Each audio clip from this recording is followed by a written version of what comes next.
360페이지. 자, 1번 이미지 형상화 구체적 환기 함축성.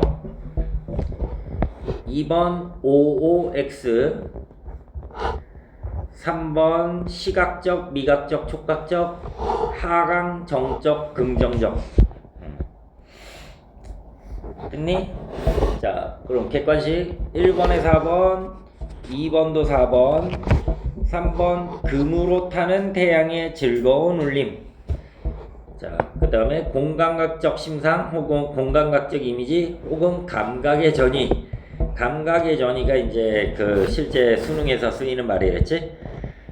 자, 그 다음에 4번에 3번, 5번 전이 청각적, 촉각적. 청각, 촉각. 적이라는 말은 안 썼어도 돼. 자, 6번에 2번, 7번에 4번.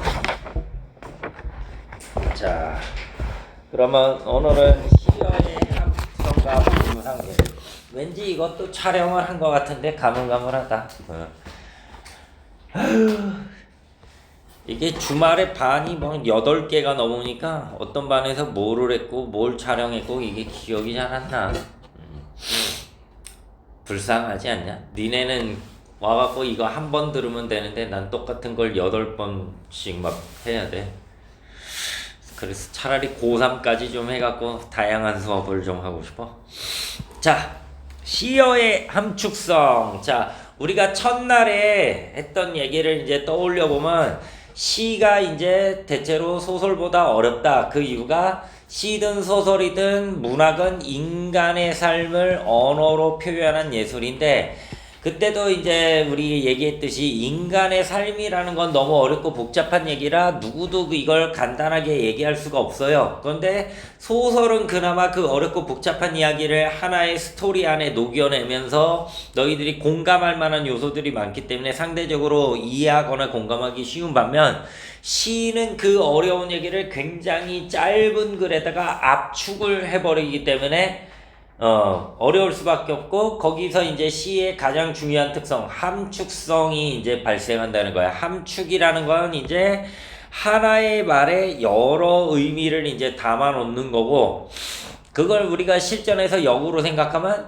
하나의 말이 여러 가지 해석의 여지가 열리기 때문에 그걸 우리가 읽어내기가 어렵다. 그런데 애초에 함축이라는 건 하나의 말에 여러 의미를 담아놓는 거기 때문에 너희들이 중학교 때 나쁜 선생님들한테 배운 것처럼 무슨 정답이 딱 정해져 있는 게 아니야. 그렇기 때문에 우리가 수능에서 처음 보는 작품이 나왔을 때 소위 말하는 그 정답을 읽어내는 건 불가능하댔죠. 그 시를 쓴 시인 본인도 출제자가 요구하는 정답이라는 거를 찾아내지를 못한다고 그랬잖아. 그걸 우리가 할 수 있는 건 불가능하기 때문에 반드시 시어의 의미는 앞뒤 맥락을 우선시해야 돼. 앞뒤 맥락. 우리 첫날에 했었잖아. 보통 슬픔, 기쁨 하면은 우리가 슬픔은 안 좋은 거, 기쁨은 좋은 거 이렇게 생각하는데, 그 시에서는 앞뒤 맥락 때문에 슬픔은 약자에 대한 연민이니까 좋은 거, 기쁨은 남은 어떻게 되든 나만 잘 되면 되는 이기심이니까 나쁜 거, 이런 식으로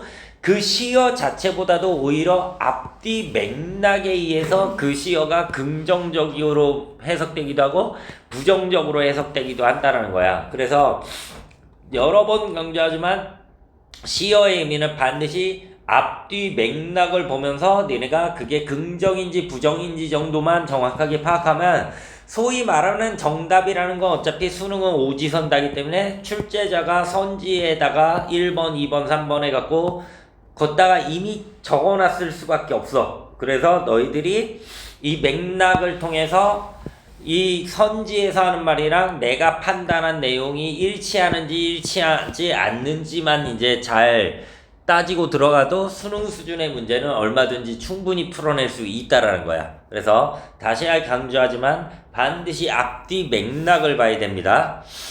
자, 아래 보면 이 책 만든 애들은 뭐 시어의 의미를 생각할 때 사전적 의미를 떠올려보고 그 시어의 특성을 떠올리고 시어의 특성을 시의 내용과 연결하여 의미를 파악해라 뭐 이렇게 얘기했는데 이게 틀린 말은 아니지만 이 모든 것보다 우선시돼야 되는 건 항상 앞뒤 맥락이야. 맥락, 문맥.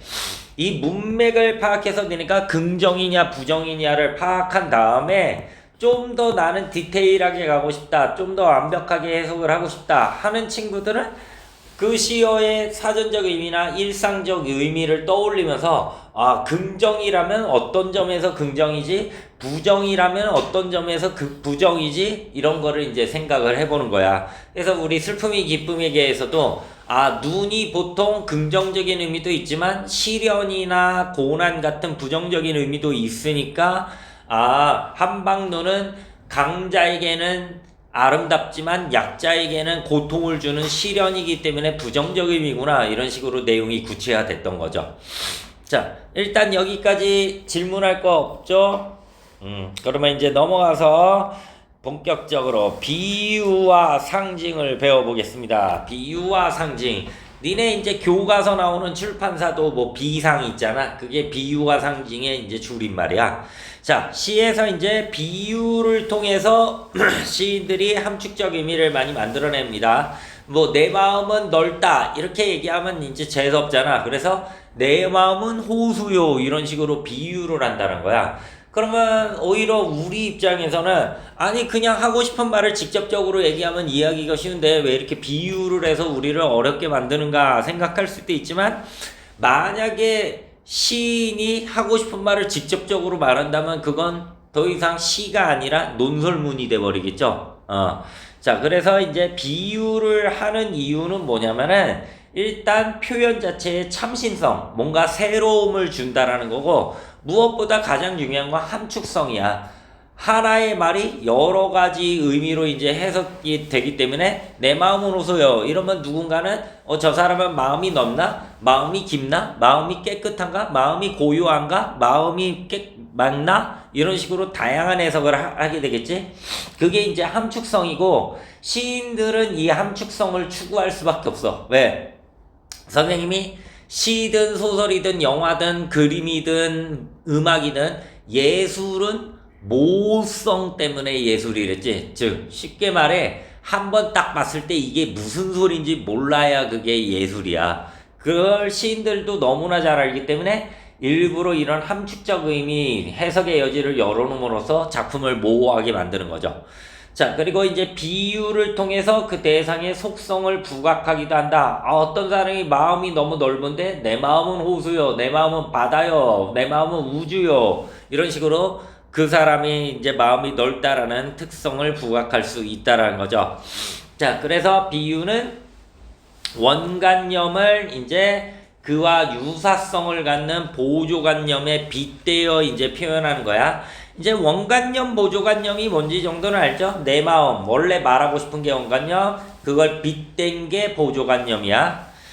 자, 그러면 이제 비유의 원리, 방금도 선생님이 얘기했지만 기본 원리는 유사성이에요. 그런데 오히려 현대 예술, 현대 모더니즘 예술은 일부러 유사성보다 차이성을 부각시켜서 독자한테 낯선 느낌, 낯설게 만드는 그런 기법을 많이 활용합니다. 왜 이렇게 갈 수밖에 없냐면 현대예술이, 선생님이 우리도 수업 때는 한 작품 한 작품의 내용이 아니라 방법을 배워야 된다라고 여러 번 강조하잖아. 예술도 마찬가지야. 이제 예술에서 더 이상 새로운 내용이나 새로운 주제는 없어. 이 예술이 시작된 지가 수천 년이 돼버렸잖아. 더 이상 새로운 이야기거리가 없단 말이야. 그러니까 왓으로 새로움을 줄 수 없으니까 이제는 어떻게 해? 예술은 어떻게 표현하느냐, 남들과 어떻게 다르게 전달하느냐, 거기에서 이제 새로움이 오는 거야. 남들이 다 사랑 얘기해. 사랑 얘기 이제 너무 흔하기 때문에 전혀 새로움이 없잖아. 그걸 어떻게 다르게 얘기해야 이게 예술이 될 수 있나, 그걸 이제 추구하기 때문에 니네가 이제 현대 예술 작품 보면 뭐가 뭔지 이제 모르게 돼버리는 거지. 니네 피카소 그림 보면 이게 왜 명작인지 알겠니? 뭐 그려놨는지 알겠어? 잘 모르겠잖아. 왜? 우리한테 익숙한 대상들을 자기만의 어떤 새로운 방식으로 이제 표현을 해버리니까 오히려 독자 입장에서는 이제 낯선 느낌을 받을 수밖에 없어. 시인들도 이제 그걸 추구한다는 거야. 자, 그러면 왜 이렇게 낯설게 하기 기법, 왜 우리한테 낯선 느낌을 이제 주게 하느냐면, 단지 뭐 남들과 다르게 새롭게 표현하려고만 하는 게 아니라, 뭔가 사람은 자기한테 익숙한 것일수록 오히려 그 본질을 놓치는 경우가 많아. 예를 들면 우리 산소를 매일 마시고 있잖아. 그런데 산소는 우리한테 너무나 소중한 것임에도 불구하고 우리한테 너무 익숙하기 때문에 매일매일 나는 오늘도 산소를 마시면서 호흡하고 있어. 고마워 산소야. 이렇게 생각하는 사람 아무도 없죠. 오히려 익숙하기 때문에 그 대상의 어떤 중요한 특성이나 본질을 놓치는 경우가 많단 말이야. 그래서 시인들이 일부러 우리에게 익숙한 대상을 전혀 새로운 방식으로 낯설게 보여줌으로써 우리가 놓치고 있던 그 대상의 새로운 면모나 본질을 말해주는 경우가 많다. 자, 그렇게 이제 낯설게 하게 만들기 위해서 시인들이 활용하는 방법 중에 하나가 바로 병치운유야. 은유는 방금 봤듯이 내 마음은 우수요, A는 B의 원리를 가져가잖아. 근데 병치운유는 하나의 원관념을 A는 B면서 C, C면서 D, D면서 E, 이렇게 하나의 원관념을 여러 개의 보조관념에 대응을 시켜. 그러면 이제 뭔가 낯선 느낌을 받게 되는데, 특히 좋은 병치운유일수록 겉으로 봤을 땐 니네가 이 보조관념들 B, C, D, E 간에 공통점이 없어야 돼. 오히려 차이점이 느껴져야 되거든. 그래야 더 낯선 느낌을 받아. 근데 무조건 차이만 있다고 성공하는 게 아니라 겉으로 얼핏 봤을 때는 차이점이 많고 서로 어울리지 않는 것 같은데 그 근원을 잘 뜯어보면 결국 뭔가 공통점이 발견되는 거. 그게 이제 잘 쓴 병치운유인데, 우리나라 시 중에서 이 병치운유를 가장 잘 활용한 작품이 김춘수 선생의 나의 하나님이라는 작품이야. 나의 하나님. 입안에 종교 믿는 사람 없다고 그랬지? 있었나? 종교 믿는 사람이 있나요? 없지? 선생님도 종교가 없어. 그럼에도 불구하고 우리가 뭐 하나님, 신 하면은 뭔가 굉장히 성스럽고 거룩하고 위엄이 있고 기품이 있고 뭔가 범접할 수 없는 경외의 대상, 이런 식으로 이제 익숙하다 보니까 뭔가 이런 선입견 같은 게 굉장히 우리 머릿속에 있단 말이야. 자, 그런데 시인은 이 하나님, 신을 뭐라고 표현하느냐? 사랑하는 나의 하나님, 당신은 늙은 비애다. 하나님 이퀄 늙은 비애, 슬픔이래. 푸죽간에 걸린 커다란 살점이다. 쉽게 얘기하면 정육점에 걸려있는 돼지고기라는 거야. 그러면 이런 거 종교 믿는 사람 입장에선 낯설음을 넘어서 뭔가 불쾌할 수도 있겠지? 자, 사랑하는 나의 하나님, 당신은 또 시인 릴케가 사랑한 슬라브 여자의 마음속에 가라앉은 노쇠 항아리다. 노쇠 항아리래. 항아리도 뭔가 낯선데 노쇠로 된 항아리. 이상하죠? 십자가의 못을 박아 죽일 수도 없는 사랑하는 나의 하나님, 당신은 또 대낮에도 옷을 벗는 여리디 여린 순결이다. 3월에 부는 연두빛 바람이다. 자, 그래서 지금 하나님이라는 하나의 원관념을 늙은 비의 정육점의 돼지고기, 노쇠 항아리, 순결, 연두빛 바람에 은유를 해놨단 말이야. 근데 너희들이 이 보조관념들 보면은 서로 거의 연관성이 없죠. 그래서 이제 낯선 느낌을 받게 되고, 너희들이 갖고 있는 이런 어떤 선입견을 깨기 때문에 굉장히 이상하다고 느낀단 말이야. 근데 사실 우리가 이런 선입견 때문에 놓치고 있는 어떤 신의 어떤 본질을 우리가 생각해보면, 니네 주변에 혹시 종교 믿는 사람들한테 물어본 적 있냐? 야, 신이 어딨어? 하나님이 어딨어? 하면 그 사람들이 뭐라고 대답해? 주변에 종교인들한테 야, 하나님이 어딨어? 그러면 뭐라고 대답합니까? 보통 그들이 하는 대답은 둘 중에 하나야. 신은 모든 곳에 계셔. 왜? 모든 것을 창조하고 모든 것을 움직이는 존재니까. 혹은 뭐 네 마음에도 있어, 내 마음에도 있고 모든 사람들의 마음 속에 있어 이렇게 얘기하잖아. 그런데 정작 그 사람들은 어때? 신이 모든 곳에 있다고 하면서 무슨 거룩한 존재로만 생각을 하고 교회에 있는 걸로 생각하고 목사의 말에 있는 걸로 생각하고 잘못된 믿음을 갖고 있단 말이야. 그래서 시인이 그걸 깨기 위해 야, 니네 말대로 하나님이 그렇게 세상 모든 것을 창조하고 모든 것을 움직이는 존재만 슬픔에도 있어야 되고 돼지 바베큐에도 있어야 되고 노새 항아리도 있어야 되고 교실에도 있어야 되고 땅에도 있어야 되고 똥에도 있어야 되고 다 있어야 되는 거지. 그지? 그게 오히려 신의 본질인데 사람들이 익숙하기 때문에 그걸 놓치고 있는 걸 이런 참신한 비유를 통해서 깨버리는 거지. 무슨 말인지 알겠지? 그래서 오히려 우리에게 본질을 말해주고 있다. 자, 이렇게 이제 시뿐만 아니라 현대 예술은 기본적으로 낯설 계약이 쪽으로 가. 그래서 니네들이 이제 현대 예술 작품 보면은 저게 뭔가 싶은 것들이 많죠. 대표적으로 이제 낯설기 기법을 추구하는 사람이 르네 마그리트야. 마그리트 아니? 네가 마그리트는 몰라도 작품 보면 아 저거 알아 하는 작품들 되게 많을 거야. 응, 이거 봐봐. 다 낯설 계약이지. 하늘에서 비가 아니라 사람이 떨어져 내리고 지금 위에 하늘은 낮인데 아래는 이제 밤이야. 사람 얼굴이 있어야 되는 부분에 사과가 떠 있어. 이런 식으로 현대 예술은 우리한테 익숙한 걸 낯선 방식으로 전달함으로써 우리가 놓치고 있던 그 대상의 새로운 면모나 본질을 오히려 전달을 하는 것이다. 자, 굉장히 어려운 얘기였는데 여기에서 혹시 이해 안 가거나 물어볼 거 있는 사람 없나요? 뭔가 갈수록 수업 분위기가 안 좋아진다는 건 나의 착각인가? 그래요. 점점 뭔가 대답도 안 하고 너희들이 나를 적대시하는 것 같아서 아주 기분이 나쁘지는 않구나.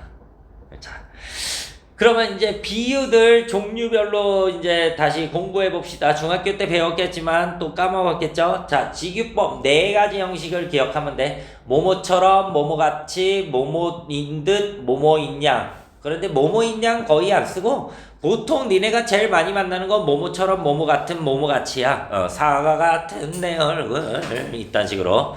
자, 그런데 니네가 이런 수사법이든 뭐든 공부할 때 암기에만 의존하면 안 돼. 반드시 이런 수사법은 뭐뭐처럼 뭐뭐같이 이렇게 외우는 게 아니라 반드시 그 수사법이 쓰인 시의 맥락, 그 예시랑 같이 공부를 해야 됩니다.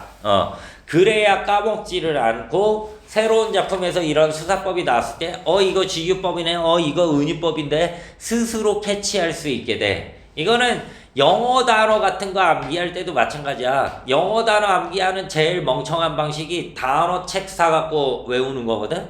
그렇게 하지 말고 항상 맥락 안에서 니네가 문장 안에서 단어를 외워야 돼. 영어 단어 수능을 위해 영어 단어 외우는 제일 좋은 방식이 뭘까요? 이상한 단어 책 같은 거 공부하지 말고 수능에서 쓰이는 단어가 있어.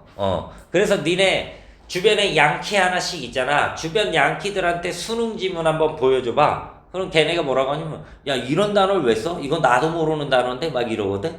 왜냐면 대한민국 수능에서만 쓰는 수능용 단어가 있는 거야. 그래서 니네가 수능 그 기출 한 5개년에서 3개년 기출 문제 어차피 풀게 되잖아. 그런 거 이제 사갖고 거기서 모르는 단어들을 체크해. 그래갖고 그 단어들을 이제 사전에서 찾아보면 그게 중요한 단어면 그 단어 옆에 이렇게 별이 2개 있을 거야. 뭐 이런 거는 너무 중요하기 때문에 별이 2개씩 있습니다. 그 다음에 어지간히 이제 중요한 단어는 별이 하나 정도 있어. 만약에 니네가 그 단어를 찾아봤는데 별이 1개도 안 붙어 있다. 그런 단어는 쓸모가 없는 단어라는 거야. 그런 거 외우고 있으면 안 된다는 거죠. 이렇게 별표 2개 쳐 있는 거, 하나 쳐 있는 거, 요런 것들을 위주로 해서 수능에서 유독 자주 쓰이는 단어를 니네가 외우려면 당연히 수능 기출에서 찾아야죠. 수능 기출에서 찾아서 이렇게 별표 붙어 있는 애들을 외우면 되는 거야. 자, 그런데 외울 때 반드시 문장 안에서, 문맥 안에서 외워라. 자, 아무튼 다시 돌아와서 은유법 앞서 얘기했듯이 내 마음은 오수영 A는 B, A equal B. 자, 여기에 뭐 A의 B, A인 B 뭐 이런 것도 얘기했는데 이런 건 신경 안 써도 돼. 결국엔 이것도 A의 B가 돼. 예를 들면 뭐 B는 하늘의 눈물. 근데 결국 얘도 B equal 하늘의 눈물이 돼버리잖아. 자, 근데 이 은유 같은 경우에는 의외로 너희들한테 익숙한데 실제로 작품에 나오면 니네가 캐치를 못하는 경우가 많아. 왜 그러냐면 은유는 보조관념을 숨겨놓는 경우도 있고 그리고 원관념과 보조관념이 이렇게 내 마음 오세요 딱 붙어있으면 니네가 아 A는 B 은유구나 캐치를 하는데 원관념과 보조관념이 떨어져 있는 경우도 있어. 예를 들어 이 작품도 보면 마음은 제 고향 지니지 않고 먼 항구로 떠도는 구름. 결국 마음은 떠도는 구름 A는 B가 성립되잖아. 그지? 이렇게 이제 원관념과 보조관념이 멀리 떨어져 있는 경우가 있기 때문에 늘 너희들이 시뿐만 아니라 모든 글을 읽을 땐 주어가 뭐지? 이 주어가 어떻다라는 거지? 그 주어가 어떻게 한다라는 거지? 그 주어가 어떻다라는 거지? 그 주어가 무엇이라고 하는 거지? 그걸 자꾸 생각을 해야 돼. 알겠죠? 자, 그 다음에 의인법. 의인법은 쉽게 말하면 사람이 아닌 것을 사람으로 표현하는 거야. 그런데 저번 시간에도 선생님이 수능은 절대 우리한테 한 가지 사실만 물어보지 않는댔지. 선지를 최소 둘로 나눠서 뭐 대상을 의인하여 친밀감을 주고 있다 이런 식으로 그 표현 효과까지 같이 물어보기 때문에 너희들은 의인법이 생동감과 친밀감을 보통 준다라는 것까지 기억을 해두세요. 보통 생동감보다는 친밀감을 더 많이 물어봐. 자, 항상 그런 건 아니지만 화자가 어떤 대상을 의인화했을 때는 그 대상에 대해 친근감을 갖고 있는 경우가 많아. 자, 종다리는 울타리 너머에 아씨같이 그 직유법이지. 구름 뒤에서 반갑다고 웃는다 라고 하는데 종다리는 새잖아. 근데 사람처럼 웃는다고 해. 그러면 이게 의인법이고 분명 여기서 너희들은 시적 화자가 이 종다리에 대해서 긍정적인 감정, 친밀감을 느끼고 있다는 걸 알 수가 있지. 자, 그리고 이 의인법이랑 같이 공부해야 되는 게 화류법입니다. 의인법이 사람이 아닌 것을 사람으로 표현하는 거라면 화류법은 무생물을 생물로 표현하는 거야. 그래서 언젠가도 얘기했지만 의인법과 화류법은 겹치는 부분이 있어. 만약에 무생물을 사람으로 표현하면 그건 화류법이면서 동시에 의인법이잖아. 그런 부분은 그냥 니네가 의인법이라고 생각하면 된댔죠. 무생물을 사람으로 표현했다. 그러면 망설이지 말고 의인법. 자, 화류법 같은 경우에 보통 생동감을 줍니다. 왜 그러냐면 무생물은 보통 움직이지 않는 경우가 많지. 모든 산맥이 저 바다를 연모에 휘달릴 때도 산맥은 움직이지 않아. 근데 휘달린다. 화류를 사용하니까 동적인 이미지가 부여되고 동적이니까 생동감이 느껴진다라는 거야. 뭔 말인지 알겠니, 지유야? 그래요. 자, 그러면 그리고 이 의인법이냐 화류법이냐 이런 건 내신용이지 수능에선 이거 갖고 장난 안 치니까 걱정 안 해도 돼. 자, 그 다음에 굉장히 중요한 대유법이 나왔어요. 선생님이 중요하니까 별표를 쳐놨겠죠. 선생님이 중요하다 아니다를 판단하는 기준은 뭐래서? 시험에 나오느냐 안 나오느냐, 시험에서 얼마나 자주 나오느냐, 얼마나 중요하게 작용하느냐야. 대유법은 실전에서 어떻게 중요하게 작용하느냐, 내신이든 수능이든 대유법이 있으면 선생들이 한 문제씩 좀 내거든. 왜 그러냐면 선생들 입장에선 이 대유법은 1등급과 그 이하를 가를 수 있는 변별력이 있는 파트라고 생각을 해. 자, 그래서 대유법이 왜 1등급과 그 이하를 나누느냐. 문유라, 대유법이 뭔지 알아? 이렇게 대유법이 뭔지 모르는 학생들이 상당수인데다가 이론적으로 대유법이 뭔지 알아도 학생들이 처음 읽는 시를 읽으면서 여기 대유법이 쓰였네? 캐치하는 학생이 거의 드물다라는 거야. 그래서 선생들 입장에선 이 대유법 문제 내면 누가 진짜 잘하는 애고 누가 그렇지 않은 애들인지를 구별할 수 있다고 생각하는 거지. 근데 또 너무 문제를 어렵게 내면 찍어서 맞춰서 변별력이 없어지는데 대유법 정도면 진짜로 시를 잘 읽어내는 학생들이 맞추는 문제가 되는 거야.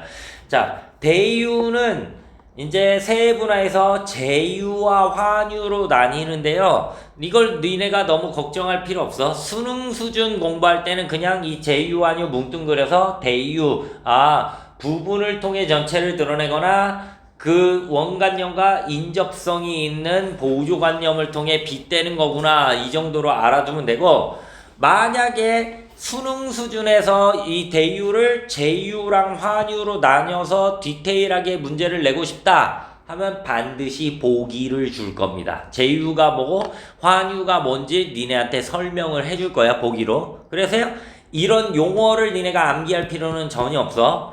자, 그러면 제유가 좀 더 쉬워. 제유는 부분을 통해 전체를 드러내는 걸 제유라고 그래. 근데 이 제유의 중요성을 너희들이 실감할 수 있는 한 사례가, 이 제유가 뭔지 몰라서 죽은 애가 있어요. 제유가 뭔지 몰라서 모가지가 썰린 애가 있죠. 마리 앙뚜아네트라고. 프랑스 시민혁명 때 그 성난 시민들이 뭐라고 했죠? 빵이 아니면 죽음을 달라. 인간은 빵만으로 살 수 없다. 빵이 아니면 죽음을 달라. 막 이렇게 외치는데 그 멍청이가 뭐라고 그래? 야, 저 새끼들은 왜 빵 달라고 지랄하냐? 빵 없으면 고기 먹으면 되는 거 아니오? 그랬다가 이제 모가지 썰려서 죽은 거잖아. 물론 마리 앙뚜아네트가 실제로 그런 말을 한 적은 없는데, 이제 워낙 나쁜 사람이니까 역사가 이제 그런 후일담을 이제 만들어내는 거죠. 뭐 선조가 도루묵 했다라는 것처럼. 니네 역사적 인물들이 남겼다는 명언들 구라인 경우 많어. 예를 들어 뭐 시저 죽을 때 블루투스, 자기가 믿었던 친구가 배신해갖고 블루투스 너 맞아, 그게 시저의 유언이었다고 그러잖아. 그게 말이 된다고 생각하냐? 믿었던 친구가 와갖고 칼로 담갔어. 그런데 블루투스 너 맞아 이러면서 죽었다고? 그걸 그 와중에 또 누가 기록한 겁니까? 나폴레옹, 내 사전에 실패란 없다. 지? 그거는 뭐였냐면, 나폴레옹이 이제 당시에 이제 러시아를 쳐들어가잖아. 근데 러시아 애들이, 야, 너 나폴레옹, 너 우리 러시아 무시하지 마. 우리 겁나 추워. 너 우리나라 쳐들어오면 실패하게 될 거야. 그랬더니 이제 나폴레옹이 그 편지의 답장으로, 야, 프랑스 말에는 네가 이제 당연히 러시아 말로 실패라는 단어를 썼을 거 아니야. 야, 프랑스어에는 그 단어가 없어 라고 이제 답장을 한 걸 이제 있어 보이게 윤색을 해서 내 사전에 실패란 없다 뭐 이딴 식으로 이제 하는 거죠. 뻥이 되게 많아요. 자, 아무튼 돌아와서 제유는 부분을 통해 전체를 드러내는 것이다. 자, 그래서 이 제유 중에 제일 이제 유명한 게 신동엽 선생의 껍데기는 가라 보면, 한라에서 백두까지, 제주에서 두반까지 뭐 하나가 되자 뭐 이런 식이거든. 자, 그래서 한라산, 백두산 얘기하는데, 이게 진짜 한라산, 백두산이 아니라, 한라산은 남한에서 제일 높은 산이고, 백두산은 북한에서 제일 높은 산이고, 제주도는 남한에서도 제일 남쪽이고, 두만강은 북한에서도 제일 북쪽이고, 이게 모두 하나가 되자 결국 남한 북한을 넘어서 통일하자, 한반도 전체, 이런 의미를 갖게 되는 거지. 이렇게 부분을 통해 전체를 드러내는 게 제유입니다. 제유는 사실 쉬워. 니네도 매일매일 제유법 활용합니다. 예를 들어 민식이가 학원 끝나고 친구한테, 야, 밥 먹으러 가자 해서 시은이랑 밥을 먹으러 갔어. 김밥 천국에 가서 반장이 아주머니 여기 라면 2개요 했더니 시은이가 이갈쌍 밥 먹자더니 왜 라면 시키고 지랄이야, 이렇게 안 하죠. 왜? 우리는 이 밥이라는 말이 모든 음식을 대유하는 말이라는 걸 알고 있잖아. 이런 식으로 제유는 우리가 일상에서도 상당히 많이 활용을 하고 있습니다. 자, 그러면 이번엔 환유. 환유는 좀 더 어려워. 환유는 어떤 대상, 원관념을 그것의 속성과 밀접하게 연관되는, 즉 연관성이 높은, 혹은 수능에서는 인접성이 높다라고 그래. 인접이라는 건 서로 붙어 있다라는 거잖아. 다른 사물, 보조관념을 빌려 표현하는 것이다. 다시 정리하면 원관념을 그것과 연관성, 인접성이 높은 보조관념에 빗대는 게 환유야. 그래서 얘네는 요람에서 무덤까지 이렇게 표현했는데, 요람, 사람이 태어나면 아기 때 요람에 이제 담겨 있잖아. 그리고 사람이 죽으면 무덤으로 가죠. 그래서 요람에서 무덤, 이런 식으로 사람의 인생 전체를 이제 드러내는 거야. 그래서 사실 예시가 그렇게 좋지 않아. 이러면 제유랑 헷갈리죠. 그래서 선생님이 더 이해하기 쉬운 예를 들었어. 자, 이번 주에 청와대에 중대 발표가 있겠습니다. 니네가 뉴스에서 그런 뉴스를 들었어? 근데 사실 청와대는 건물이잖아. 하지만 니네가 청와대라고 하면 누구를 딱 떠올려? 그와 인접성이 가장 높은 대통령을 떠올리지. 이게 환유야. 그래서 환유 역시 우리 일상에서 많이 사용하는데, 직업 같은 거 얘기할 때 많이 써. 예를 들어 누가 나한테 직업을 물어봐. 당신 직업이 뭐야? 그러면 똥을 개도 안 먹는다는 훈장입니다. 이렇게 얘기할 수도 있지만 약간 점잖게 강단에 서고 있어요. 교편을 잡고 있어요. 교편, 그 선생들 갖고 다니는 그 막대기 있잖아. 그게 교편이야. 혹은 요새 비하적 표현이라 쓰면 안 되겠지만, 예전에는 이제 중국집 배달부들을 철가방이라고 그래. 혹은 우리 때 이제 주유소 알바하는 애들 총잡이라고 그랬어. 그 주유소 주유기가 총 비슷하게 생겼잖아.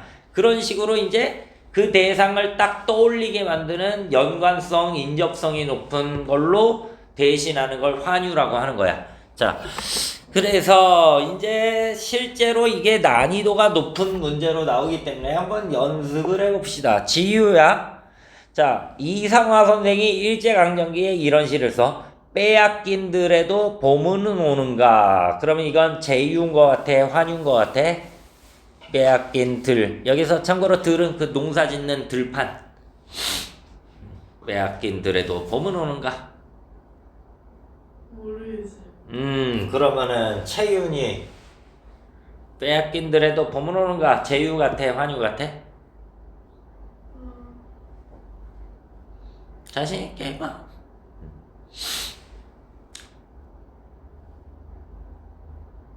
다른 친구들도 생각해 보세요.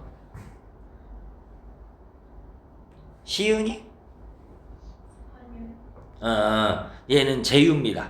그러니까 들, 우리가 빼앗긴 게 국토 전체지 들 하나만은 아니잖아. 근데 이 들을 통해 국토 전체, 나아가서 우리나라 전체, 우리나라의 국권 전체를 의미하는 거야. 이렇게 부분을 통해 전체를 드러내는 건 제유의 방식. 자, 그러면 이번엔 반장.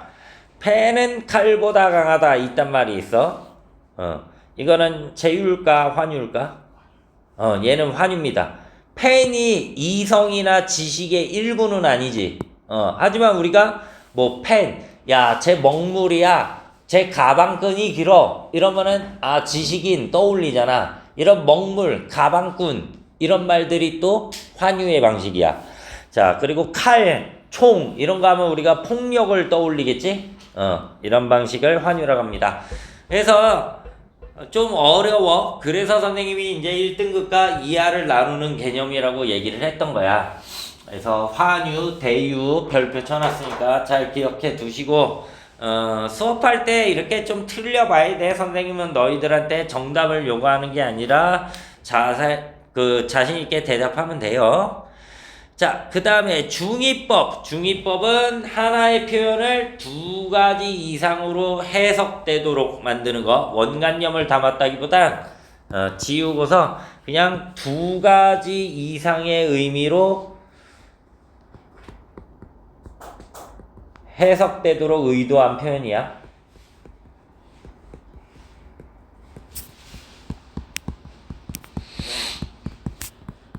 왜 그러냐면 얘는 함축성을 담고 있지는 않아. 함축적 의미는 없고, 대표적인 방식이 이제 동음이어를 활용하는 거. 예를 들어 아, 참 눈이 아름답다. 그러면 누구는 스노우를 떠올릴 거고 누구는 아이즈를 떠올리겠지? 이렇게 중음 이어, 동음 이어를 활용하는 방법. 혹은 비교 대상을 모호하게 표현해서 중의적 의미를 가져올 수도 있어. 예를 들어 선생님이 마누라는 나보다 돈을 더 좋아해. 이렇게 얘기하면 니네가 어떻게 해석을 하겠어?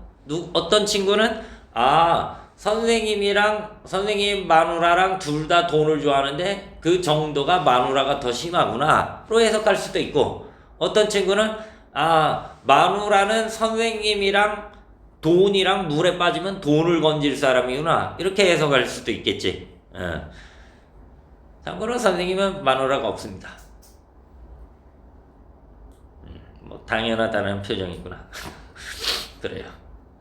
나 같은 놈이 마누라가 있을 리가 없죠.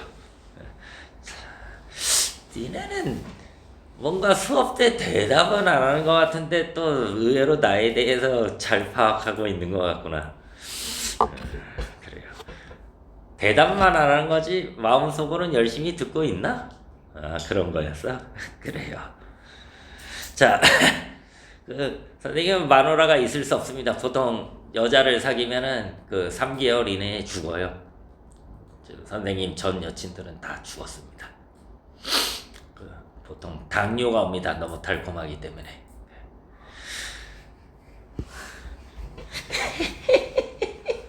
자, 박목월 선생의 하관.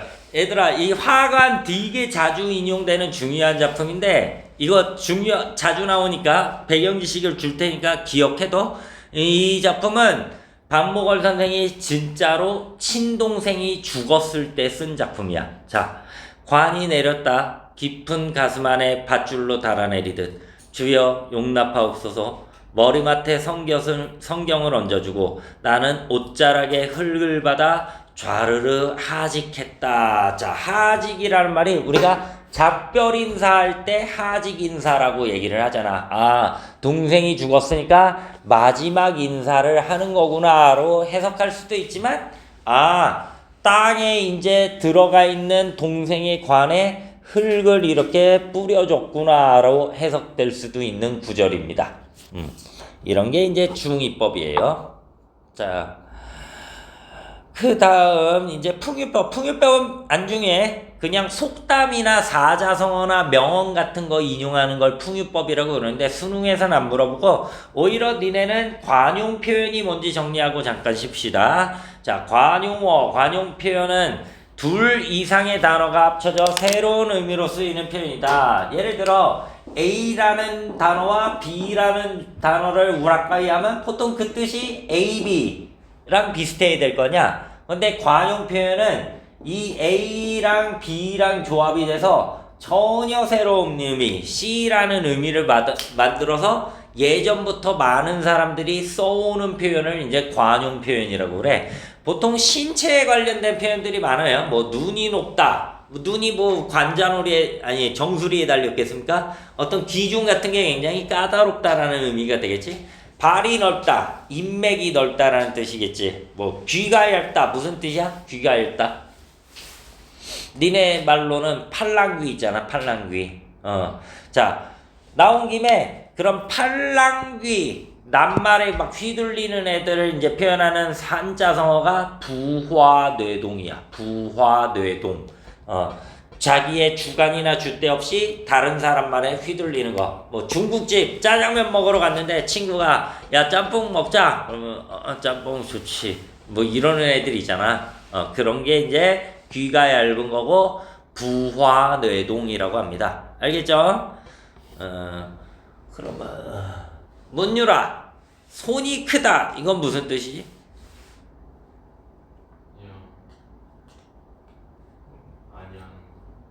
두 가지 의미가 있어. 음식 같은 거 할 때 양을 많이 한다는 뜻이 있고 인심이 후하다라는 뜻도 있어.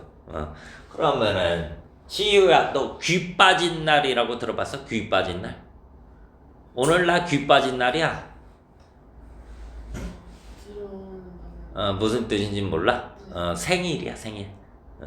왜 생일이냐면 아기 태어나면은 그 피덩이잖아. 그럼 당연히 얘를 씻겨야겠죠. 그러면 당연히 이제 귀가 물에 잠기겠지. 그래서 이제 귀 빠진 날 그렇게 이제 부르는 거야.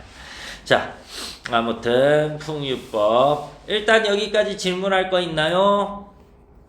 없으면은 한 5분만 휴식했다가 이제 상징을 배워봅시다.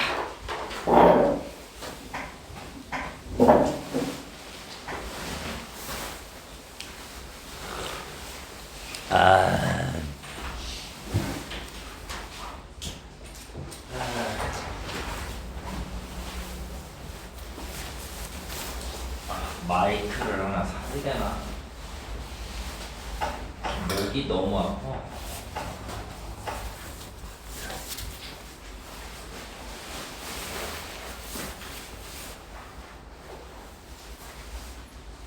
귀엽지? 응.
아, 겁나 피곤하네.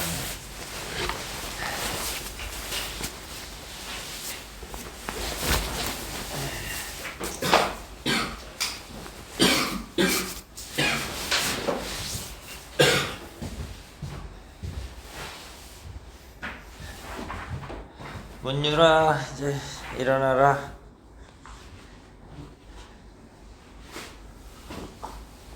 반장판 감기 기운이 있나?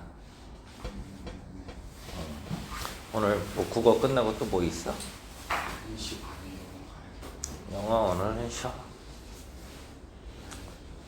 왜? 엄마도 가르쳐주죠. 어차피 네 삶은 네가 사는 거다. 그 말처럼 돼. 부모님한테 잘 말씀드려. 파파고가 있는데 21세기에 내가 외국어를 해야 되냐고. 물론 니네가 수능을 봐서 대학을 가기 위해서라면은 영어를 공부해야겠죠. 참 이상한 나라야. 세계에서 가장 위대한 문자를 갖고 있으면서 외국어를 더 중시하는, 참 이 역사가 잘못되어 있으니까 교육도 그렇게 잘못 나갈 수밖에 없어요. 차라리 영어는 솔직히 이제 차별성이 없어. 영어 잘하는 사람들 얼마나 많냐. 니네 전 세계 언어들이 점점 사라져가고 있는 거 아니? 그래서 사실 단일 민족이 자신만의 언어를 갖고 있는 나라가 사실 드물어. 그 점에서도 우리나라는 굉장히 좀 어떻게 보면 오히려 특이한 나라라고 볼 수 있어요. 뭐 미국만 해도 세계에서 제일 힘세다는 애들인데 걔네 자기네 문자 아니고 자기네 언어 아니잖아, 그게. 그래서 이제 전 세계 언어들이 이제 사라져가고 있는데 언어학자들은 이렇게 전망해. 앞으로 이제 언어들이 사라져서 결국 살아남게 되는 언어는 한 5개 정도밖에 없을 거다. 그랬을 때 이제 살아남을 걸로 예상되는 게 뭐가 있을까? 일단 영어 살아남겠죠? 그 다음에 이제 스페인어는 남미 쪽에서도 굉장히 많이 쓰기 때문에 사라지지 않을 거고, 그 다음에 이제 우리 한국어 얘기해.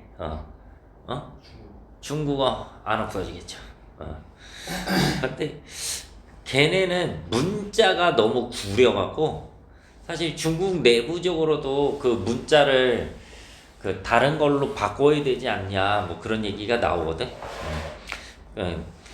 그런데 걔네 이제 자존심상 영어를 쓸 수는 없는 거고, 그래갖고 자꾸 또 한글이 자기네 거라고 우기려고 막 이상한 짓 하는 거야. 자, 넘어갑시다. 자, 이제 비유를 배웠으면 상징을 배워야 되겠죠. 자, 상징.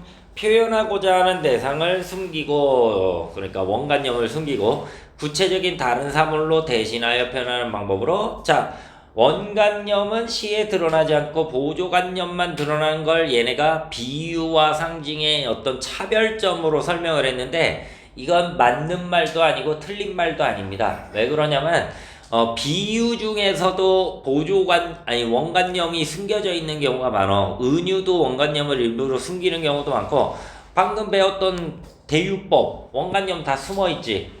그렇기 때문에 니네가 원관념이 겉으로 있느냐 없느냐만 갖고 비유와 상징을 구별하면 안 되고, 자, 오히려 이쪽이 더 중요한 포인트가 돼.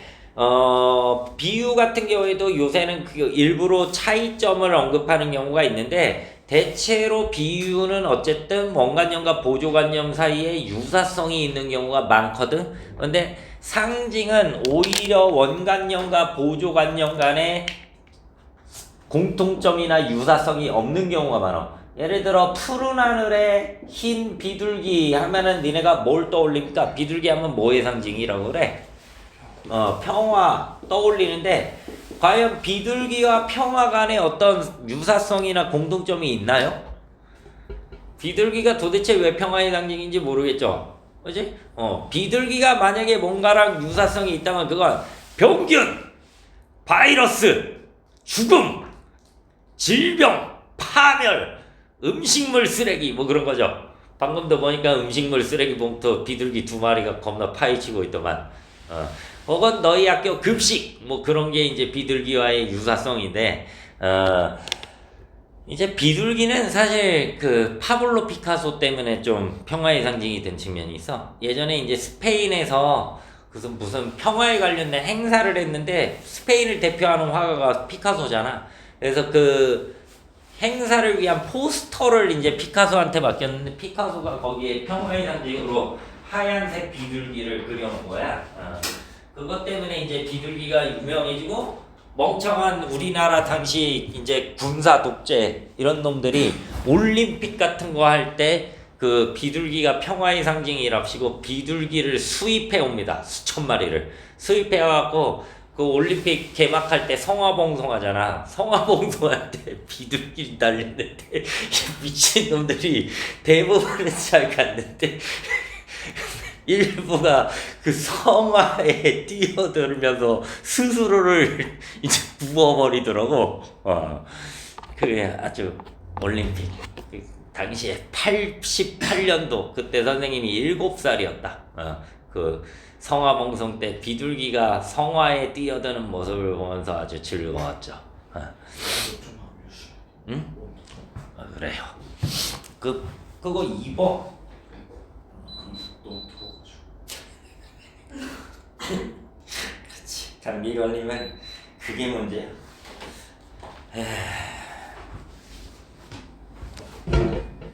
자, 아무튼 이제 그러면 상징은 니네가 이제 원관념이 문맥에 드러나지 않으면서 원관념과 보조관념 사이에 유사성이 없는 게 상징이구나 이렇게 생각하면 되는데 다행인 거는 수능에서 이게 비유냐 상징이냐를 물어보진 않아. 오히려 만약에 물어본다면 이 상징이 개인 상징, 관습 상징, 원형 상징으로 나뉘거든.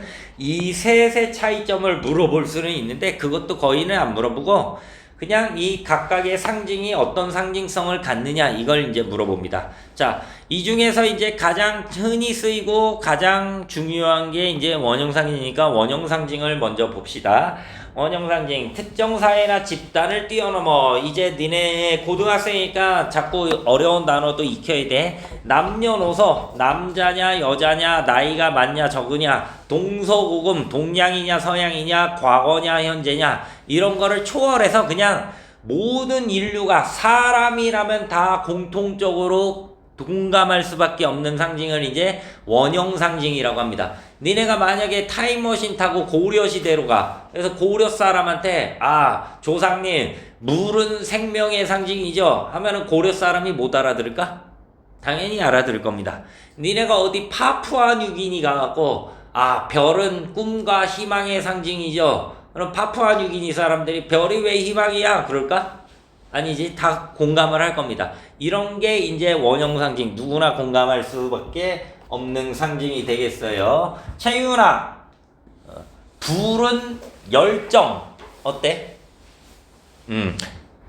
파멸, 재앙. 어때? 다 공감이 가죠? 그래서 원형 상징은 이제 시에서 자주 쓸 수밖에 없는데 이 원형 상징은 니네가 좀 공부를 할 때 이점이 하나 있어. 어떤 이점이 있냐면 선생님이 시어의 원관념, 소위 말하면 정답이라는 걸 찾을 수가 없잖아. 예외가 되는 게 원형 상징이랑 관습 상징이야. 원형 상징은 정해져 있는 의미가 있어요. 그렇기 때문에 앞으로 원형 상징은 나올 때마다 선생님이 그 상징성을 정리해 줄게. 그걸 니네가 정리하면서 상징은 그 의미를 니네가 많이 알수록 여러 시에서 써먹을 수가 있어. 단, 이 원형 상징은 서로 상반된 의미, 긍정적 의미와 부정적 의미를 동시에 갖는 경우가 많기 때문에 반드시 앞뒤 문맥은 고려해야 돼. 예를 들어 물, 아까 선생님이 생명, 긍정적인 의미로 뭐 정화, 순수 이런 거 얘기하거든. 반면에 물은 동시에 죽음을 상징하기도 해. 물에 빠지면 죽잖아. 그리고 동양이나 서양이나 재밌는 게 뭐야? 죽음은 강을 건너가지. 우리는 요단강 건너가고 서양은 뭐 레테, 스틱스 이런 거 건너가잖아. 그래서 물은 죽음, 단절, 차단 이런 걸 상징하기도 해. 아까 불, 긍정적으로는 뭐 열정, 부정적으로는 뭐 재앙이나 파괴, 뭐 이런 거, 분노 이런 걸 의미하기도 하지. 이번엔 시은아, 바람은 자유. 어때? 괜찮지? 그러면 시련과 고난. 괜찮지? 이렇게 이제 서로 상반된 의미를 많이 갖기 때문에 반드시 앞뒤 문맥을 같이 고려해야 됩니다. 자, 그래서 원형상징 많이들 알아놓으시고, 그 다음에 관습상징. 관습상징은 고전시가에서 엄청나게 중요해. 고전시가에서는 이 관습상징을 끊임없이 공유하면서 자주 사용합니다. 자, 관습상징은 원형상징이랑 차이가 많어. 원형상징은 아까 그냥 사람이면 누구나 다 공감한댔잖아. 반면에 관습상징은 특정한 가치관이나 세계관을 공유해야지만 통해. 가치관이나 세계관을 공유하는 집단. 대표적인 게 이제 민족이겠죠. 혹은 아까 얘기했던 뭐 종교 집단이라든지 그쪽에서 관습적으로 예전부터 써온 상징들을 관습상징이라고 해요. 자, 이제 관습이라는 말도 정확히 알아두자. 개인이 뭔가를 막 반복하면 우리가 그걸 습관이라고 하잖아. 집단이 뭔가를 반복하면 그거를 관습이라고 그래. 집단이 반복해서 예전부터 이어내려온 거. 너네 이제 설날에 떡국 먹고 세배하고 그런 거 있지. 그런 게 관습이야. 자, 그래서 이 관습상징 같은 경우에도 니네가 이제 기억을 해야 되는데, 자, 선생님이 니네랑 수업하면서 뭐 암기해라 이런 말 안 하죠? 오늘 처음으로 이제 암기. 자, 여기에 이제 고전시가에서 너희들이 반드시 알아야 되는 관습상징이거든. 자, 사군자, 소위 매란 국죽, 매화, 난초, 국화, 대나무, 거기에 더해서 소나무, 실전에서는 뭐 송, 솔, 뭐 청송, 뭐 청솔, 뭐 이런 식으로 많이 나오죠. 자, 얘네는 이제 동양에서는 지조와 절개와 충의 상징이야. 그런데 이 세계관이 공유가 안 되면은 이걸 이해할 수가 없어. 니네가 만약에 미국 가서 트럼프한테, 야, 트럼프 새끼야, 매화는 지조와 절개의 상징이야. 그럼 트럼프가 알아들을까요? 못 알아듣겠지? 이렇게 관습상징은 그 문화가 공유가 돼야 됩니다. 자, 그런데 이런 거 선생님이 암기하라고 했는데 무턱대고 암기하면 또 당연히 까먹어. 그래서 이해를 좀 해봅시다. 대표적으로 여기도 매화 나왔으니까 매화가 왜 지조와 절개의 상징이냐? 니네 설중매라고 들어봤어? 설중매? 여기에서 설이 눈설자야. 이 매화는 신기하게 막 3월 이럴 때는 눈 쌓여 있잖아. 그럴 때 펴. 근데 보통 꽃은 추위에 약하잖아. 그래 보니까 예전에 이제 선비들이 눈 속에서 피어있는 이 매화를 보고, 아, 얘는 시련과 고난에 꺾이지 않는구나. 그래서 지조와 절개의 상징이 되는 거야. 뭐 난초 굉장히 곧잖아. 곧으면서 뭔가 청아함이 있죠. 그 다음에 국화 마찬가지야. 보통 꽃은 봄이나 여름에 이제 피고 추우면은 죽는데, 국화는 설이 끼는 가을에 피어나. 그리고 짓밟아도 죽지 않고 다시 일어나지. 그러니까 이제 지조와 절개의 상징이 되는 거야. 그 다음 대나무 말할 것도 없죠. 겨울에도 늘 푸르지. 거기에다가 곧지. 대나무도 스트레이트하지. 거기에다가 선비들이 이 대나무는 좋아하는 게 속이 비었잖아. 그래서 무욕의 상징으로 또 써먹기도 해. 그래서 사군자와 소나무, 지조와 절개, 충신의 상징. 자, 고전시가에 해나 달이나 북극성이 나오면 그건 왕, 황제, 임금을 상징합니다. 이건 왜 그럴까? 해와 달과 북극성의 공통점이 뭐예요? 높은 존재고 유일한 존재고 세상을 비춰주는 존재잖아. 그럼 당시 세계관에 그런 존재는 왕밖에 없는 거지. 뭔 말인지 알겠죠? 그렇기 때문에 이제 햇빛이나 달빛은 왕의 은혜나 지혜나 총명이나 예지를 상징하는 거야. 햇빛이나 달빛은 왕의 임금의 은혜나 지혜, 예지, 총명. 그러면 자연이 이 해나 달을 가리는 구름은 간신배. 혹은 객관적으로 얘기하면 정적. 왜 서로 간신배라고 막 욕하잖아. 그래서 상대방을 구름에 이제 빗대서 이제 표현을 많이 합니다. 그래서 얘네는 고전시가에서 이건 모르면은 수능 포기에 가까운 거기 때문에 암기를 해두시고, 다음 시간에 이제 불시에 선생님이 질문을 던져서 대답을 못하는 학생은 명치를 가격하겠습니다. 명치를 세게 때리겠습니까? 왜? 왜? 설마 여자를 때릴까 싶어? 선생님은 페미니스트입니다. 여학생도 평등하게 대합니다. 좋은 선생님이야. 진보적이지. 자, 계속해서 이번엔 개인상징. 개인상징은 말 그대로 시인이 개인적으로 자신만의 의미로 써먹는 상징이야. 예를 들면 윤동주 선생의 하늘과 별. 원래 하늘과 별은 원형 상징으로서 이상, 꿈, 희망 이런 걸 상징하거든. 근데 윤동주 선생은 그 하늘과 별을 절대적인 양심 혹은 나를 비추어 보는 윤리적인 바로미터 이런 식으로 이제 활용을 해. 선생님, 시인이 개인적으로 쓰는 상징을 우리가 어떻게 합니까? 걱정하지 마. 개인 상징은 시험에 나올 경우 반드시 보기를 줄 겁니다. 요새는 학생들이 워낙 성적이 점점 떨어지니까 관습 상징이나 원형 상징도 수능에서는 보기를 좀 주는 편이야. 근데 내신에는 그런 거 없어. 그냥 암기시켜갖고 문제 냅니다. 그래서 이런 관습 상징 반드시 암기를 해두세요. 명치를 맞기 싫으면. 알겠죠? 한번 보니까 지네한테 불리한 건 대답을 안 하는 것 같네. 그래요. 자, 그러면 일단 여기까지 이해 안 가거나 물어볼 거 있는 사람 없어? 그러면은 이번 주 본교재 숙제는 공통적으로 362부터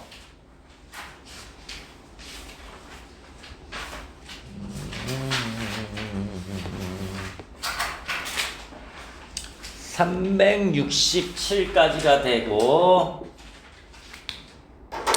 자, 여기 숙제 중에 김수영 선생의 폭포라는 아주 중요한 작품이 있는데, 김수영 선생은 중요한 시인이기 때문에 한번 정리를 해줄게. 자, 김수영 선생 출제학률은 A+. 사실 김수영 선생의 어떤 위상과 성취를 생각했을 때 이분도 출제학률이 저번에 백석 선생처럼 S급이 돼야 되거든. 왜냐면 어떤 사람들은 한국의 현대시는 김수영 이전과 이후로 나뉜다고 평가할 정도로 굉장히 중요한 시인이야. 그런데 왜 선생님이 출제학률을 낮췄냐면 저번에도 얼핏 얘기했죠. 김수영 선생은 욕하는 윤동주다. 그러니까 시에 욕이 나오니까 그런 작품들이 좀 걸러져. 거기에다가 시가 어려워. 너무 어려운 작품을 수능에 낼 수는 없겠죠. 그래서 좀 걸러질 뿐이지 김수영 선생은 니네가 내신이든 수능이든 자주 만나게 될 수밖에 없고, 여기 나와 있는 폭포라든지 풀 같은 경우에는 그 다른 작품의 외부 지문으로도 굉장히 많이 인용이 되는 작품이야. 자, 그러면 이 김수영 선생은 어떤 사람이냐? 일단 작품이 어려워지는 이유가 이 김수영 선생이 주지주의를 추구하기 때문인데, 주지주의는 뭐냐면 보통 애들아 시하면은 우리 감정이나 정서가 먼저 떠올라? 이성이나 논리가 먼저 떠올라? 보통 시하면은 뭐가? 정서나 감정, 정서 이런 거잖아. 근데 주지주의를 추구하는 분들은 시에서 감정이나 정서는 최대한 절제를 해. 그리고 오히려 우리가 시하면은 뭔가 안 어울린다고 생각하는 이성과 논리를 내세우는 게 바로 주지주의야. 그러다 보니까 시가 약간 딱딱하고 어려운 느낌이 들 수 있겠죠. 자, 이런 주지주의를 보여주는 작품이 이번 주에 니네가 풀어와야 되는 폭포. 자, 그리고 이제 병풍이란 작품을 선생님이 보여줄게. 자, 주지주의가 뭔지 아주 잘 보여주는 작품인데, 이 작품도 이제 김수영 선생이 지인이 죽어갖고 장례식장에 갔다 와서 쓴 시야. 그러면 니네가 한번 생각을 해봐. 친구가 죽어갖고 친구 장례식 갔다 와서 쓴 작품이면 어떤 내용이 들어갈 것 같아? 그 친구에 대한 뭐 그리움이나 안타까움이나 추억이나 뭐 미안함이나 슬픔 이런 정서가 막 넘쳐날 것 같잖아. 자, 근데 일단 제목이 병풍이야. 병풍은 무엇에서부터라도 나를 끊어준다. 등지고 있는 얼굴이여 죽음에 취한 사람처럼 멋없이 서서 병풍은 무엇을 향하여서도 무관심하다. 사람이 죽으면은 사실은 우리는 무관심할 수 없죠. 하지만 장례식장에 놓여있는 이 병풍은 그런 데에 관심이 없어. 죽음의 전면 얼굴 같은 너의 얼굴 위에 용이 있고 낙일이 있다. 그러니까 지금 친구 장례식을 갔다 와서 쓴 작품인데 친구 얘기는 지금 하나도 안 하고 병풍 얘기를 하면서 병풍에 드라곤이 그려져 있고 지는 해가 그려져 있고 이런 거를 얘기하고 있네요. 무엇보다도 먼저 끊어야 할 것이 서름이라고 하면서 자 이런 게 딱 주지주의야. 친구가 죽으면 당연히 서럽지. 그런데 그런 감정이나 정서는 끊어버려라. 절제해라. 이렇게 얘기를 하고 있네. 병풍은 허위의 높이보다도 더 높은 곳에 비폭을 놓고 유도를 점지한다. 굉장히 말이 어려운데 그냥 이것도 병풍에 그려진 폭포랑 섬 뭐 이런 거 묘사하고 있는 거야. 가장 어려운 곳에 놓여있는 병풍은 내 앞에 서서 죽음을 가지고 죽음을 막고 있다. 역설적 표현이지. 죽음을 갖고 죽음을 막는데 나는 병풍을 바라보고 다른 나의 등 뒤에서 병풍의 주인 675회사의 인장을 비추어 주는 것이었다. 마지막까지 뭔 얘기를 하는 거냐면 이 병풍의 그림이랑 글 같은 거 있잖아. 그러면 그 그림 사람이 인장, 자기가 그린 그림이라고 도장을 찍거나 그러니까 지금 끝까지 친구 얘기는 한마디도 안 하고 병풍 얘기만 하는 거야. 근데 이 작품은 사실 삶과 죽음에 대해 우리한테 많은 얘기를 해주는 게 지금이야 우리가 서구화돼서 병원에서 장례식을 치르지만 원래 우리나라는 사람이 죽으면 집에서 장례를 치르잖아. 그러면 집에 안방이나 마루 제일 이제 넓고 깊은 데다가 죽은 사람의 관을 안치해 놓죠. 그리고 그 앞에 병풍을 세워놔. 그리고 그 앞에 상을 놓고 영정사진도 놓고 향도 피워놓고 그 앞에 가서 이제 조문객들이 절도 하고 하면서 이제 장례가 치러지는 거죠. 그러니까 화자는 지금 친구의 장례식에 가서 이제 친구한테 절을 할 때 당연히 병풍을 쳐다볼 수밖에 없지. 근데 우리나라의 이 전통 장례 방식에서 병풍은 바로 삶과 죽음을 갈라놓는 경계선이 되는 거야. 그래서 지금 병풍이 뭐라고 하는 거야? 야, 어차피 삶과 죽음은 단절돼 있어. 죽은 사람은 죽은 사람이고 산 사람은 살아야지. 먼저 너는 죽은 사람에 대한 슬픔이나 서러움을 끊어버려야 돼. 산 사람은 산 사람이기 때문에 너의 앞길을 가야 돼 라고 말을 하는 거지. 내가 이제 20살 때 친구가 그 눈앞에서 물에 빠져 죽은 적이 있거든. 그래갖고 그때 이제 그 친구가 이제 강원도 영월에서 죽었는데 부모님은 서울에 계시니까 부모님이 오시는 동안 내가 임시로 상주를 섰어. 그러면 당연히 이제 뭐 문상객들 오면 내가 맞이하고 그러면서 참 많이 울기도 울었는데 진짜 딱 너 계속 울고 슬퍼하다가 밤을 새고 다음날 이제 아침이 됐는데 이제 주변에서 뭐 교수님 뭐 선배 이런 사람들도 야 밥은 먹어라 산 사람은 살아야 되는 거 아니냐 그래갖고 뭐 하루 종일 그랬으니까 이제 지쳤을 거 아니야. 그래서 이제 밥을 먹는데 이제 장례식장 육개장이 나오잖아. 육개장을 딱 먹는데 하루 종일 굶었으니까 이게 맛있는 거지. 거기서 내가 딱 든 생각이 이거지. 아, 그래 사람이 죽었을 때 눈물은 아래로 떨어져도 밥 숟가락은 위로 올라가는 게 사람이구나. 산 사람은 산 사람이고 죽은 사람은 죽은 사람이구나. 아, 이게 이제 사실 우리 모든 인간의 숙명이지. 우리는 유한한 존재고 앞으로 너희들도 살면서 그런 유한한 존재들을 이제 떠나보내겠지. 그럴 때 어쩌면은 여기서 굉장히 어떻게 보면 냉정한 얘기를 하는 것 같지만 이제 무엇보다 빨리 그 서름을 끊고 산 사람은 또 앞으로 나가야죠. 자, 그 다음에 이제 김소영 선생을 단순하게 얘기하는 사람들은 참여시인으로 분류하는데 사실 그렇게 단순한 사람은 아니야. 자, 참여시란 용어는 자주 나올 텐데 보통 1960, 70년대에 군부 독재를 비판하고 민주화를 추구하면서 당시 고통받는 민중들한테 힘을 주는 그런 계통의 작품들을 참여시라고 그래. 뭐 풀 같은 작품 보면 풀은 바람보다 먼저 눕고 바람보다 먼저 일어난다 하면서 풀이 예전부터 민중을 상징하거든.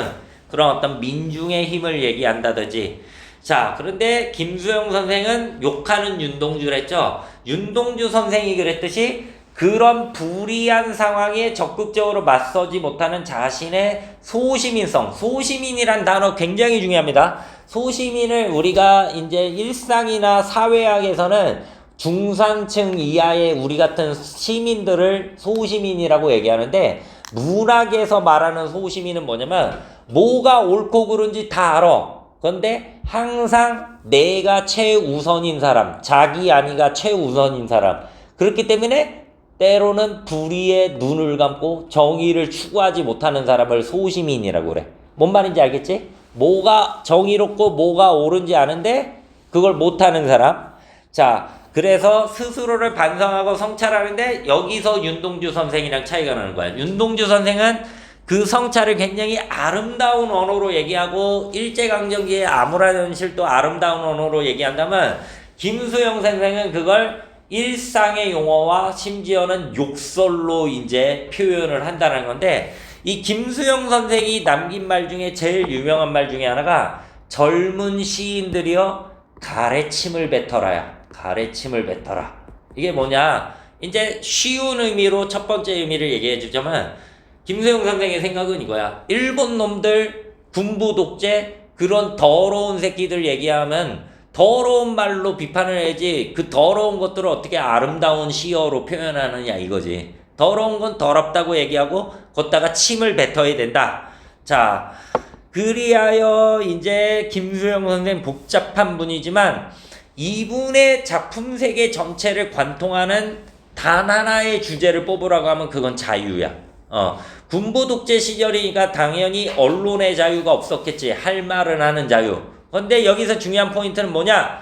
김수영에게 있어 시인은 예술가이기 이전에 지식인이야. 그리고 지식인에게 있어 할 말을 하는 거, 나쁜 놈을 나쁜 놈이라고 비판하는 건 자유이기 이전에 의무야. 그래서 젊은 시인들은 그 더러운 독재 정권에게 가래침을 뱉어야 된다는 거지.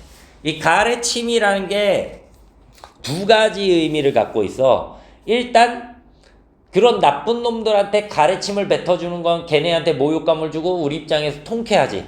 그런데 가래침은 더럽기 때문에 우리가 이제 그 더러운 놈들한테 뱉으라는 거지만, 역으로 생각하면 그 가래는 뱉어내야 돼. 왜? 그 가래가 더럽다고 니네 인식하잖아. 근데 그걸 안 뱉어내면 그 더러운 게 내 몸속에 있는 거잖아.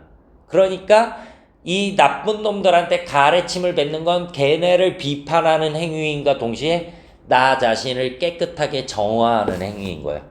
그래서 김수영 선생은 나쁜 놈들한테 서슴없이 욕을 해. 그냥 니네가 쓰는 쌍욕 같은 것도 막 해, 시에서. 그런데 재미있는 거는 그 욕설이 소시민적인 자기 자신한테도 향한다는 거야. 예외 없이. 자, 그래서 이런 김수영 선생의 특징을 가장 잘 보여주는 작품을 하나 배워봅시다. 어느 날 고궁을 나오면서, 자, 왜 나는 조그만 일에만 분개하는가? 사소한 거에 빡치고 다녀?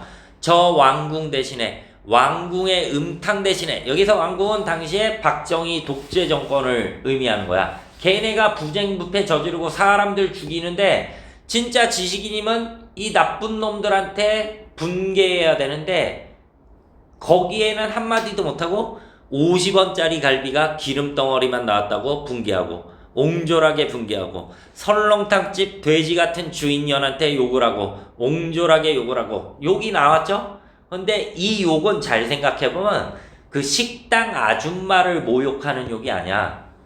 실제 이 욕은 누구를 향하고 있어? 정작 욕해야 될 놈들한텐 한마디도 못하면서 만만한 사람한테나 욕하고 다니는 내가 비속하고 비겁한 놈이라는 거지. 무슨 말인지 알겠지? 자, 한 번 정정당당하게 붙잡혀간 소설가를 위해서 언론의 자유를 요구하고 월남 파병에 반대하는 자유를 이행하지 못하고. 자, 여기서 월남 파병 얘기 나왔는데 이거 니네 학교에서 안 가르쳐 주는 거라 좀 배워야 된다. 월남전에 미국이 이제 그 베트남을 침략하잖아. 그때 그 침략 전쟁에 한편이 돼서 파병을 했던 유일한 나라가 우리나라거든. 근데 이건 진짜 우리나라 역사 중에서도 가장 부끄러운 흑역사 중에 하나야. 왜 그러냐면 베트남도 우리나라처럼 프랑스 애들한테 오랫동안 식민지였거든. 근데 우리와 달리 걔네는 프랑스랑 싸워서 이겨. 프랑스 애들을 쫓아내. 그래서 스스로의 힘으로 독립을 쟁취했는데 그때 갑자기 미국이 개입을 해서 베트남 이대로 독립되면은 쟤네 공산주의 나라 될 것 같은데 그건 안 돼 하면서 갑자기 베트남에 쳐들어가는데 그것도 어떻게 쳐들어가냐면 통킹만 사건이라는 걸 조작해. 그 니네도 관광 많이 가는 하롱베이 있잖아. 거기에서 자기네 군함을 지네가 폭파시킨 다음에 베트남 애들이 우리 공격했어 하고서 쳐들어간 게 베트남전이야. 그러니까 이건 우리 입장으로 보면 뭐냐면은 우리가 일제강점기에 일본 놈들이랑 싸워서 드디어 일본 놈들을 몰아냈어. 대한독립 만세 하는데 갑자기 중국이 쳐들어온 거야. 그런데 그 불합리한 전쟁에 우리나라가 돈을 벌겠다고 군대를 보낸 거야. 그러면 당연히 이런 건 지식인으로서 허용을 할 수 없는 건데 거기에 나는 반대하지 못하고 다른 사람이 정정당당하게 붙잡혀가서 당시에 붙잡혀가면 죽는 거죠. 자, 20원을 받으러 3번씩 4번씩 찾아오는 야경꾼들만 증오하고 있는가? 여기서 야경꾼은 지금으로 치면 공익요원이야. 자, 옹졸한 나의 전통은 유구하고 이제 내 앞에 정서로 가로놓여 있다. 자, 아주 자기 자신을 아주 신랄하게 비꼬고 있어. 나는 아주 옹졸한 놈이야. 너무나 나는 근원적으로 옹졸하기 때문에 나의 옹졸은 유구한 전통과도 같은 거야. 나는 원래 이런 새끼였어. 이러고 있는 거지. 자, 이를테면 이런 일이 있었다. 부산의 포로수용소에 제14 야전병원에 있을 때 정보원이 너스들과 스펀지를 만들고 거즈를 개키고 있는 나를 보고 포로경찰이 되지 않는다고 남자가 뭐 이런 일을 하느냐고 놀린 일이 있었다. 너스들 앞에서. 그러니까 간호사들 앞에서 쪽을 줬다라는 건데 이건 뭐는 의미냐면 김소영 선생이 실제로 6.25 전쟁 때 전쟁 포로가 되거든. 근데 니네 역사 시간에도 배웠듯이 우리나라 뭐 거제 포로 수용소 이런 거 있었잖아. 근데 사실 6.25 전쟁이 뭐야? 이념 때문에 같은 민족끼리 죽고 죽이는 정말 비참한 전쟁이잖아. 그런데 그 전쟁의 와중에 포로 수용소 안에서도 또 이념이 포로들끼리 갈려서 서로 죽고 죽이고 한 거야. 그럼 부산이나 거제면은 남한이니까 당연히 남한이 힘이 셌을 거 아니야. 그래서 지금 정보원들이 나한테 와갖고 야, 너는 빨갱이들 안 죽여? 북한 애들 안 죽여? 그렇게 얘기를 했던 거야. 근데 나는 그 부당한 어떤 사륙에 참가하기 싫으니까 회피를 하고 간호원들이랑 거즈나 이제 개키고 있었던 거지. 즉 그 불의에 맞서 싸운 게 아니라 나는 저런 나쁜 짓은 할 수 없어 하면서 회피를 해버린 거야. 지금도 내가 반항하고 있는 것은 이 스펀지 만들기와 거즈 접고 있는 일과 조금도 다름이 없다. 개의 울음소리에 듣고 그 비명해지고 머리에 피도 안 마른 애놈에 투정해진다. 떨어지는 은행잎도 내가 밟고 가는 가시밭. 그러니까 이 사람은 그냥 은행나무 잎도 엄살 부리는 거야. 가시밭이라고. 아야 하면서 아무래도 나는 비켜서 있다. 절정 위에는 서 있지 않고 앞만 해도 조금쯤 옆으로 비켜서 있다. 여기서 말하는 절정은 뭐겠어? 아까 그 소설가처럼 정정당당하게 불의에 맞서는 거지. 근데 나는 비껴서 있어. 그리고 조금쯤 옆에 서 있는 것이 조금쯤 비겁한 것이라고 알고 있다. 이게 바로 소시민성이야. 뭐가 옳은지 아는데 나의 아니 때문에 올바름을 쫓지 못해. 자, 그러니까 이렇게 옹졸하게 반항한다. 이발쟁이에게 땅 주인, 구청 주인, 동우회 직원 조금이라도 힘 있는 사람한테는 못하고 이발쟁이, 야경꾼 이런 만만한 사람한테만 빡치고 있어. 20원 때문에, 10원 때문에, 1원 때문에 점강법이죠. 자신의 옹졸함을 부각하기 위해서 액수를 점점 낮춰버리는 거야. 우습지 않으냐? 1원 때문에. 모래야, 나는 얼마나 작으냐? 바람아, 먼지야, 풀아, 나는 얼만큼 작으냐? 자, 우리가 모래, 먼지 이런 거 하면 하찮은 존재, 가장 작은 존재라고 생각하잖아. 걔네한테 물어보는 거야. 야, 나는 너보다도 작은 존재 아니니? 그러니까 이 작품은 당시의 불의에 당당하게 맞서고 언론의 자유를 이행하지 못하는 자신의 소시민성을 굉장히 비속한 표현으로 스스로 비판하는 그런 작품이야. 그래서 선생님이 김소영 선생은 욕하는 윤동주다 이렇게 기억을 하라고 하는 거지. 자, 그래서 김소영 선생 굉장히 중요한 시인인데 성향이 어떤 성향을 가진 분인지 좀 알겠나요? 자, 그럼 얘들아 이거 다 정리했니? 자, 이걸 잘 정리해두고 이번 주 숙제 이 폭포 어려운 작품 할 때 이 폭포는 이 주지주의 그리고 자유 이런 문제랑 소시민성에 대한 성찰 이런 문제랑 이제 직접적인 연관이 있는 작품이니까 참고해서 잘 해석을 해보시고 알겠죠? 자, 그러면 이제 클리닉을 진행해 봅시다. 얘들아, 클리닉 1대1로 저기서 할까? 아니면 추우니까 안에서 할까? 니네가 선택해. 반장 어떻게 할까? 밖에서 할래? 안 추워? 괜찮아? 그러면은 좋아. 칠판에 써있는 이제 순서대로 클리닉을 진행하겠습니다. 그 본교재는 질문할 거 있으면 갖고 오고 본교재에 질문할 거 없는 친구들은 그냥 그 문학 숙제책만 갖고 오면 됩니다. 자, 먼저 민지식이부터. 자, 다른 친구들은 저 숙제를 풀고 있거나 아니면 선생님이 관습상징 암기하라고 한 거 좀 암기를 하고 있으세요.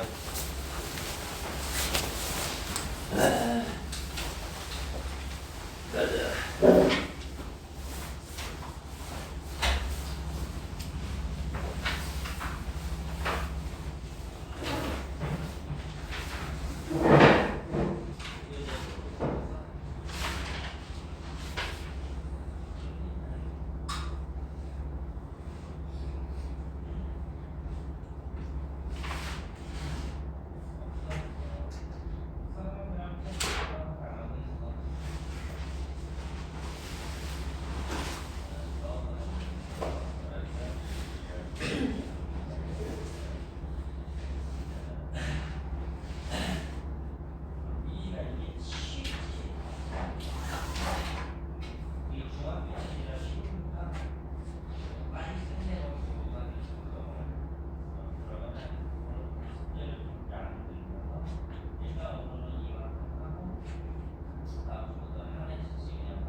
자, 그 다음 문유리.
그다음에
자, 시은이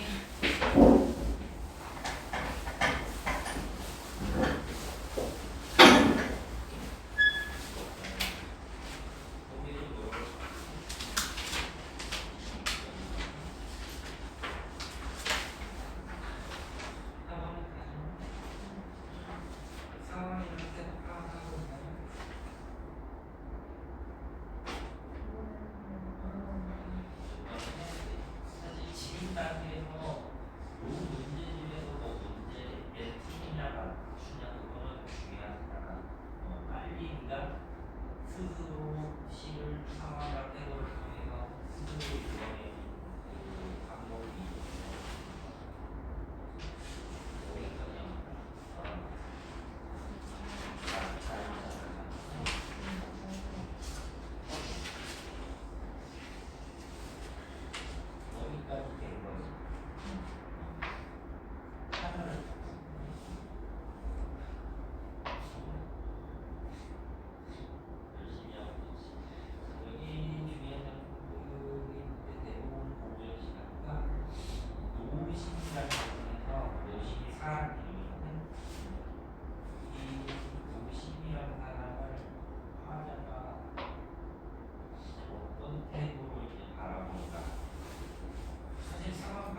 362, 367 공통 숙제 잘 해오고 그거 관습상징 암기하시고 오늘 수업 내용 중에 물어볼 거 있는 사람?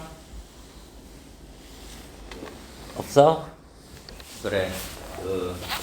이제 쉬었다가 2교시 하고 지우는 숙제 마저 하고 채윤이도 아까 채윤이는 오늘 다 했지? 지우 너는 쉬지 마. 그리고 문유라 책 갖다 줄게. 어리야. 집에 가서 빨리 맥주 마셔.